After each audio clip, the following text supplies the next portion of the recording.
Siapa non ASN? Ya kita tenaga honorer. Ini apa dasar? Undang-Undang Nomor 20 Tahun 2023 Pasal 66 yang berbunyi tenaga honorer ini harus diselesaikan batas Desember 2024. Yang sebenarnya pada hari ini kita kecewa dengan kehadiran kami hanya dilayani oleh bapak-bapak. Karena kenapa? Apakah tuntutan kami ini bapak-bapak bisa mengambil keputusan terhadap apa yang kami tuntut? Terus terang Pak, kami udah capek ke DPR itu sudah sering Pak. Dengan bapak-bapak, dengan ibu ini juga sering kita lakukan. Bahkan ke DPR juga udah dipanggil bersama itu. Tapi apa kenyataannya? Kami masih tetap seperti ini. Tapi bukan berarti saya tidak menghormati bapak-bapak ini, tapi kami merasa kecewa. Yang kami inginkan itu adalah PJ Gubernur dan Sekda itu untuk hadir di sini. Oke, walaupun seperti itu tetap akan kami sampaikan, walaupun kekecewaan kami masih tetap dalam, akan kami sampaikan apa yang kami inginkan. Yang pertama, angkat R2 dan R3 data tes KN ini menjadi P3 penuh waktu. Kalau daerah lain bisa, kenapa Provinsi Bengkulu nggak bisa? Nggak bakalan miskin Pak, Provinsi Bengkulu ini hanya dengan mengangkat kami ini. Itu nggak bakalan miskin. Itu yang pertama yang kami inginkan. Kemudian bayarkan kembali insentif kami ini. Yang cuma 1 juta Pak. Kami menghidupi keluarga ini sebenarnya nggak cukup dengan 1 juta itu. Ini belum apa-apa, sudah ada disebarkan bahwa kami tidak dibayarkan lagi dari insentif ini. 1 juta mulai dari Januari sampai dengan Desember 2005. Padahal di Desember 2024 Pak Sekda itu berbicara anggaran untuk pembayaran honorer ini sudah tersedia. Tiba-tiba hilang. Nah, apa mereka nggak kasih ya Pak? Mungkin anak-anak Bapak ini ada yang mengajarnya ini Pak. Itu kan banyak guru Pak. Pikirkan mereka. Kalau saya diberhentikan itu nggak masalah. Tapi orang-orang muda yang punya talenta ini mesti dibentuk. Nah, anehnya lagi, surat edaran Sekda yang sampai kepala sekolah dan kepala dinas itu yang di sekolah bahwa kalian tidak bisa dikatakan akan menerima honor entah dari mana, malah akan dikembalikan kepada berpikir Pak saya pejabat itu. Kalau dana bos itu 1 miliar bisa seperti SMA 2 kota 1,2 miliar mungkin langsung mereka bisa menghidupi. Tapi kalau misalnya SMA 10 Bengkulu Selatan itu berapa Pak siswanya? Nggak nyampe 50 Pak. Nah, mau makan apa orang itu? Coba misalnya mereka itu disuruh ke sana, nggak bisa menyuruh orang. Tapi sakitnya bahwa kita misalnya mundur, jam itu juga ganti orang. Nah, itu kenyataannya. Itu tuntutan kami, kembalikan insentif itu Pak. 1 juta per bulan sampai dengan ada ketetapan kami untuk diangkat menjadi P3 penuh waktu ini. Misalnya di bulan Juli, Pak Gunawan dengan Ibu Ibu Sri, misalnya kalian diangkat penuh waktu di bulan Juli. Hentikan insentif itu Pak, kami nggak ada masalah. Tapi untuk mengejar bulan Juli mau makan apa kami ini? Itu yang pertama. Yang ketiga, kembalikan Pak kawan-kawan kami yang sudah R2, R3 di dinas instansi pemerintah yang ada di provinsi ini, dirumahkan itu. Nggak bakalan miskin Pak provinsi ini dengan mempekerjakan mereka dengan hanya insentif 1 juta. Mereka itu menghidupi anak Pak, menghidupi istri. Nah, apa Bapak mau mengeluarkan insentif 1 juta atau mau melihat anak-anak mereka tidak bersekolah atau tidak makan? Ini akan meningkatkan kejahatan Pak. Iya, kalau sekarang misalnya mereka masih punya uang simpan, tapi sebulan ke depan dijamin mereka punya uang. Nah, akan terjadi apa di kemudian hari? Siapa yang mau bertanggung jawab? Kalau ada keributan atau misalnya terjadi sesuatu, atau pemerintah tidak merasa bertanggung jawab. Nah, kemudian Pak, jalankan kerajaan Pak sesuai dengan aturan itu. Nah, dari dulu saya sudah bilang, Pak tambahlah dengan Pak Gunawan Ibu Sri itu. Tambah Pak kuota itu. Masa teknisi 100 2.200 mau dimanakan? Saya ini.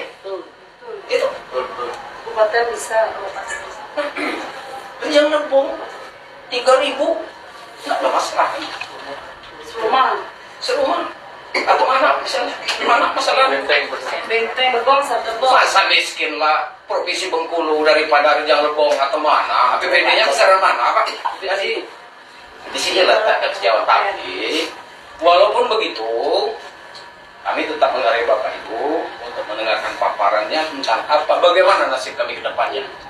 Tuntutan kami secara ringkas mengatakan bahwa angkat R2 dan R3 yang belum mendapat formasi ini menjadi P3K pada waktu.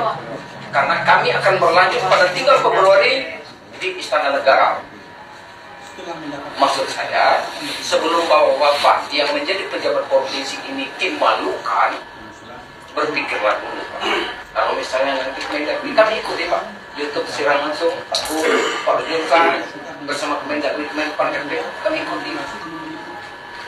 Yang salah itu bukan pemerintah pusat. Pemerintah pusat sudah memintakan 1,7 juta harus diangkat. Tapi kenapa pemerintah tidak bisa?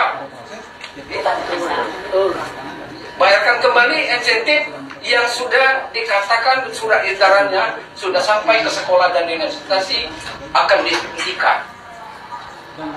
Paksa DPR ketok palunya bulan Februari, nggak mungkin kan? PPD itu kan di akhir tahun untuk 2025. Ada anggaran APBD ini di awal tahun di ketok palu. Kemudian kembalikan dengan bapak-bapak sekalian, kawan-kawan kami yang telah diberhentikan dan sekarang sudah dirumahkan, yang ada dari dinas-dinas yang ada di provinsi ini. Selamat siang, salam sejahtera untuk kita semua. Yang pertama, kami segala yang di dalam tadi merasakan bepanas di sini. Sebelum kami masuk, kami juga tegak tadi. Cuma kami di balik pagar.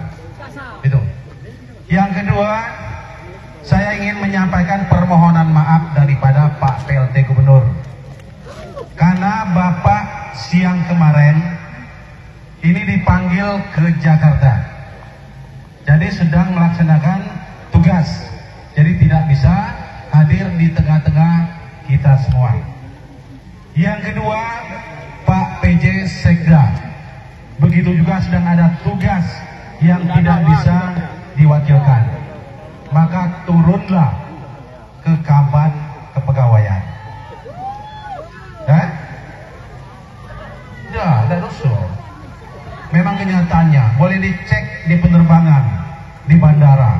Kalau saya bohong, Pak PJ ada di Bengkulu atau di kantor. Pastikan. Nah, terkait dengan kita kumpul di sini, tadi sudah disampaikan oleh Pak Ketua, yang pada intinya mengharapkan kita semua yang kelompok R2 menjadi status P3K. Ya. Nah, jadi kawan-kawan sekalian, jangan bimbang ragu. Pertama, yang masuk dalam database BKN ini dan ikut seleksi P3K tadi pada tahap 1 maupun pada tahap 2 akan diangkat P3K pada waktu.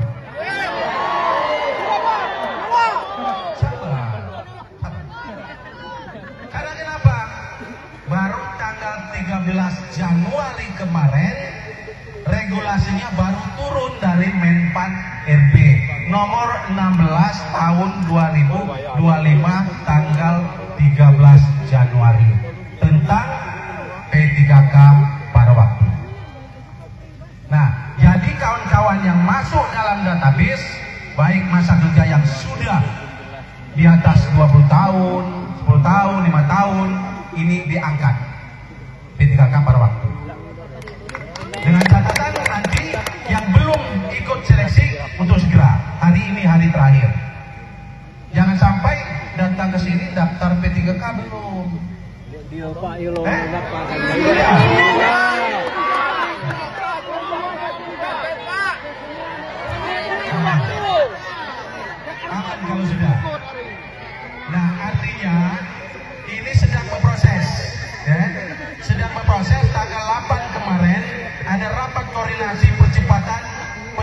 non-ASN yang langsung dipimpin oleh Pak Tito, Pak Menteri Dalam Negeri bersama Menteri Menpan RB bersama Kepala BKN.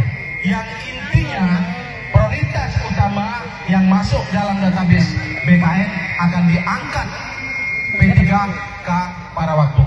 Ini yang tersisa dari formasi pengangkatan P3K 2024 yang formasi kita cuma 600. Nah, ini kami sedang melakukan itu.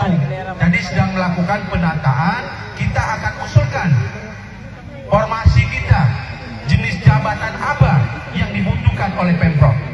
Akan kita usulkan ke Menpan RB di tahun ini.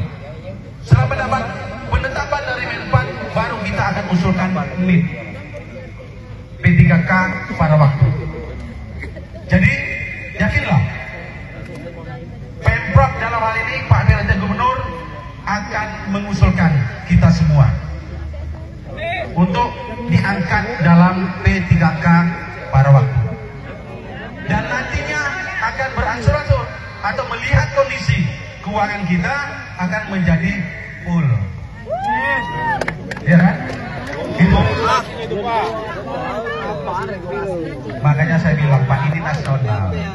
Yang bilang kabupaten lain sudah itu yang mana?